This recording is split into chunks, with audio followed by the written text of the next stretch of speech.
সুপ্রিয় দর্শক, সিলেট ভিউ সরাসরি সম্প্রচারে আপনাদেরকে স্বাগত জানাচ্ছি। আমি নিবেদিত তালুকদার। আপনারা আগেই জানেন যে সিলেট সিটি কর্পোরেশনের সাবেক মেয়র আরিফুল হক চৌধুরী তিনি আজকে অর্থাৎ 12ই অক্টোবর তিনি 1 ঘন্টার প্রতীকী ধর্মঘটের ডাক দিয়েছিলেন সিলেটের দাবি আদায়ে। সিলেটের সর্বস্তরের মানুষজনদেরকে নিয়ে তিনি এই কর্মসূচির ডাক দিয়েছেন, যাতে সিলেটের যে দাবি দাবাগুলো রয়েছে, সিলেটের যোগাযোগ ব্যবস্থার উন্নীতকরণ সহ সিলেটের উন্নয়নের কথা যাতে সরকারের উপর মহলে পৌঁছে যায়, তারই অংশ হিসেবে এই কর্মসূচি তিনি ডাক দিয়েছিলেন। এবং তাকে সমর্থন জানিয়ে ইতিমধ্যে আমরা দেখছি যে দোকানপাট যাদের রয়েছে, অর্থাৎ সিলেটের ব্যবসায়ী সমিতির মালিকবৃন্দ এবং পরিবহন সেক্টরের যারা রয়েছেন তারা তার ডাকে সাড়া দিয়ে তারা 1 ঘন্টার জন্য সিলেটের সব দোকানপাট বন্ধ রেখেছেন। এবং একই সাথে আপনারা দেখতেই পাচ্ছেন রাস্তায় কোনো ধরনের যানবাহন খুব একটা চলাচল করছে না। অর্থাৎ যেমনটা বলা হয়েছিল আগেই,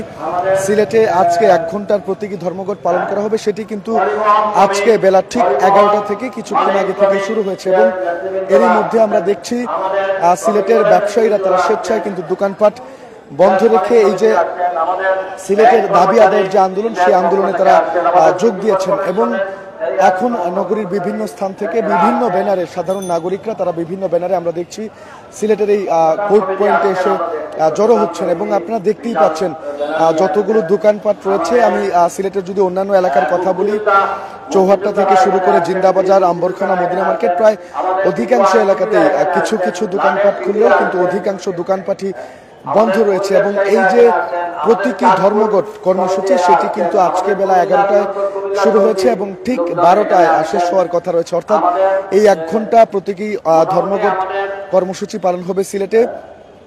মূলত সিলেট ঢাকা রুটের যে 6 লেনের প্রকল্পের কাজ চলমান, সেটি যাতে দ্রুত শেষ করা হয়, সিলেটের ট্রেন ব্যবস্থার যাতে উন্নতি করা হয়, অর্থাৎ ট্রেনের সংখ্যা এবং বগির সংখ্যা বৃদ্ধি করা, সিলেট রেল লাইনকে ডাবল লাইনে উন্নীতকরণ, সিলেটে বিমানের ভাড়া যাতে যথাযথ রাখা হয় বা নির্ধারিত ভাড়ার চেয়ে যাতে বেশি না রাখা হয়, সিলেট থেকে আন্তর্জাতিক রুটে ফ্লাইট বাড়ানো, অভ্যন্তরীণ ফ্লাইট বাড়ানো, এরকম নানা দাবি দাবা আদায়ে সিলেটের আজকের কিন্তু এই প্রতীকী ধর্মঘট। এবং এই আন্দোলনের বা অবস্থান কর্মসূচিটির ডাক দিয়েছেন সিলেট সিটি কর্পোরেশনের দুইবারের সাবেক সফল মেয়র আরিফুল হক চৌধুরী। এবং তার ডাকে সাড়া দিয়েই কিন্তু সিলেটের সর্বস্তরের মানুষজন তারা এই কোর্ট পয়েন্টে এসে জড়ো হচ্ছেন। এবং ইতিমধ্যে আমরা দেখছি সিলেট সিটি কর্পোরেশনের সাবেক মেয়র আরিফুল হক চৌধুরী তিনিও এখানে একটি সভা মঞ্চ করা হয়েছে, সেখানে এসে সমবেত হয়েছেন তাদের সর্বস্তরের জনগণকে নিয়ে। এবং তার ডাকে সাড়া দিয়ে ব্যবসায়ী বৃন্দ, যারা পরিবহন শ্রমিক মালিক ঐক্য পরিষদের নেতৃবৃন্দ, সবাই কিন্তু একাত্মতা পোষণ করেছেন। অর্থাৎ এই যে দাবি দাবাগুলো, এগুলো সিলেটবাসীর প্রাণের দাবি, এগুলো সবার দাবি। এখানে কোনো আজকের যে সমাবেশটি, প্রতিবাদ সমাবেশ, সেটি কোনো রাজনৈতিক কর্মসূচি নয়, সেটি সিলেটের সর্বস্তরের মানুষের দাবি আদায়ে এই ধরনের কর্মসূচি। এবং এই কর্মসূচির সাথে একাত্মতা প্রকাশ করতে, সংহতি জানাতে ব্যবসায়ী বৃন্দ তারা নিজে থেকেই এই 1 ঘন্টার প্রতীকী ধর্মঘট পালন করার তারা সিদ্ধান্ত নিয়েছেন। এই 1 ঘন্টা সব ধরনের যানবাহন বন্ধ রেখে, সব ধরনের দোকানপাট বন্ধ রেখে সর্বস্তরের মানুষজন তারা স্বেচ্ছায় এই প্রতিবাদ সমাবেশে এসে যোগ দিচ্ছেন।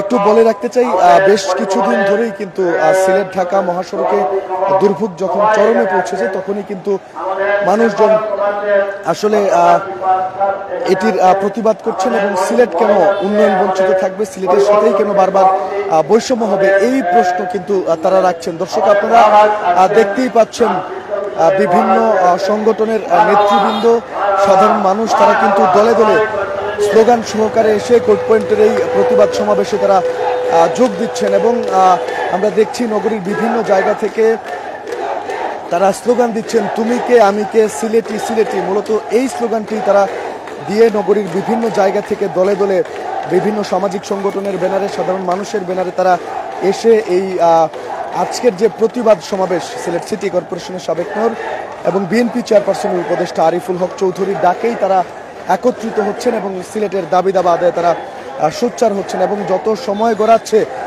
ততই কিন্তু এই প্রতিবাদ সমাবেশটি সেটি গণজোয়ার এখানে আমরা দেখছি এবং সর্বস্তরের মানুষজন স্বেচ্ছায় এখানে এসে যোগদান করছেন এবং যে ধর্মঘটটি চলছে প্রতিটি ধর্মঘট এটি ঠিক 1 ঘন্টা অর্থাৎ বেলা 11টায় শুরু হয়েছে, ঠিক 12টার সময় কিন্তু এই প্রতিটি ধর্মঘটটি শেষ হবে। এখানে সিলেট সিটি কর্পোরেশনের সাবেক মেয়র আরিফুল হক চৌধুরী, বিএনপির একাধিক নেতৃবৃন্দ, এছাড়াও ব্যবসায়িক নেতৃবৃন্দ, শ্রমিক পরিবহন মালিক নেতৃবৃন্দ, অর্থাৎ সব ধরনের সামাজিক সংগঠন, রাজনৈতিক সংগঠন, সাধারণ মানুষ সহ সবাই কিন্তু স্বতঃস্ফূর্তভাবে এখানে অংশগ্রহণ করেছেন এবং সবার অংশগ্রহণে ইতিমধ্যেই এই প্রতিবাদ সমাবেশটি একটি গণজোয়ারে পরিণত হয়েছে আমি বলবো। এবং সড়ক যোগাযোগ, আকাশ, রেলপথ, বিদ্যুৎ বিপর্যয় এবং পানি সংকট সহ সিলেটবাসীর যে ন্যায্য অধিকার আদায়ের সংগ্রাম, সেটি বলা চলে যে আজকে অনেকটাই বেগবান হয়েছে অন্যান্য যে কোনো দিনের তুলনায়। তবে আমরা বিগত বেশ কিছুদিন ধরেই দেখছি সিলেটে ব্যক্তিগত উদ্যোগে, বিভিন্ন সামাজিক সংগঠনের উদ্যোগে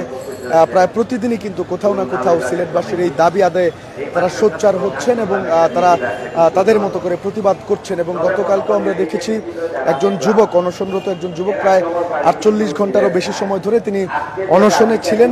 পরে সিলেট জেলা প্রশাসক সারওয়ার আলম তিনি সেই যুবককে তার অনশন আহার করার, পানি পান করানোর মধ্য দিয়ে তার অনশন সেটি তিনি ভেঙেছেন এবং আশ্বস্ত করেছেন সিলেটের এই যোগাযোগ ব্যবস্থার উন্নয়ন, সিলেটের রেলপথের উন্নয়ন, সব কিছুতেই তিনি খুব দ্রুত ব্যবস্থা নেবেন বা উপর মহলের সাথে, কর্তৃপক্ষের সাথে কথা বলবেন, এমন আশ্বাসেই কিন্তু ওই যুবক অনশন থেকে সরে এসেছেন। এবং এরই ধারাবাহিকতা আমরা দেখছি একের পর এক কর্মসূচি। এবং আগামীকালকেও আমরা জানি যে সিলেট আরেক বিএনপি নেতা কাইয়ুম, উনিও একটি কর্মসূচি রেখেছেন সিলেটের হুমায়ুন রশিদ চত্বরে। তো বলাই চলে সিলেটবাসীর যে এই সকল প্রাণের দাবি দাবা, অর্থাৎ সিলেটকে উন্নয়ন বঞ্চিত করে রাখা দীর্ঘদিন ধরে যে অপচেষ্টা চলছে সেটিকে রুখে দিতে এবং সিলেটের উন্নয়নকে ত্বরান্বিত করতে সাধারণ মানুষজন এখন কিন্তু সোচ্চার হচ্ছেন এবং তাদের সাথে রাজনৈতিক নেতৃবৃন্দ তারাও দলে দলে যোগ দিচ্ছেন, এমনটাই কিন্তু আমরা দেখছি।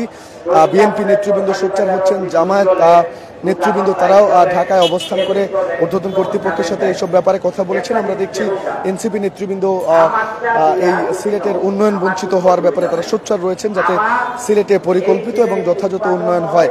দেশের অন্যান্য জায়গায় যেভাবে উন্নয়ন হচ্ছে সেই উন্নয়নের ধারাবাহিকতা যাতে সিলেটেও বজায় থাকে, এই দাবিগুলো তারা রাখছেন। এবং আজকের এই প্রতিবাদ সমাবেশ থেকে আপনাদেরকে একটু বলে রাখতে চাই, সম্ভবত একটি আলটিমেটাম দেওয়া হবে সরকারকে, যাতে দ্রুত সিলেটের এই সকল দাবি দাবা, সিলেটবাসীর এই সকল দাবি দাবা সরকার দ্রুত মেনে নেয় এবং সিলেটে যাতে ব্যাপক উন্নয়ন করা হয়। অন্যান্য জেলাগুলো বা অন্যান্য শহর বা অন্যান্য বিভাগে যেভাবে উন্নয়ন হচ্ছে ঠিক একইভাবে যেন সিলেটকেও উন্নয়ন করা হয়, সেই দাবিটুকু আজকের এই সমাবেশ থেকে রাখা হবে। দর্শক দেখতেই পাচ্ছেন ইতিমধ্যেই সিলেটের কোর্ট পয়েন্ট এলাকা আমরা দেখছি লোকে লোকারণ্য হয়েছে এবং এখনো নগরীর বিভিন্ন জায়গা থেকে মিছিল সহকারে মানুষজন কিন্তু এখানে আসছেন এবং তাদের যে প্রাণের দাবি, অর্থাৎ সিলেটকে কাঙ্ক্ষিত উন্নয়ন করা এবং সিলেটের সড়ক ব্যবস্থা, রেলপথ ব্যবস্থা, আকাশপথ ব্যবস্থা এবং সিলেটের বিদ্যুৎ ব্যবস্থাকে আরো উন্নত করা, সবার মুখে কিন্তু এই একটি দাবি উচ্চারিত হচ্ছে। দর্শক, এই ছিল আজকের সিলেট সিটি কর্পোরেশনের সাবেক মেয়র এবং বিএনপি চেয়ারপারসনের উপদেষ্টা আরিফুল হকের ডাকা প্রতিবাদ সমাবেশ থেকে আমার কাছে সর্বশেষ খবরাখবর।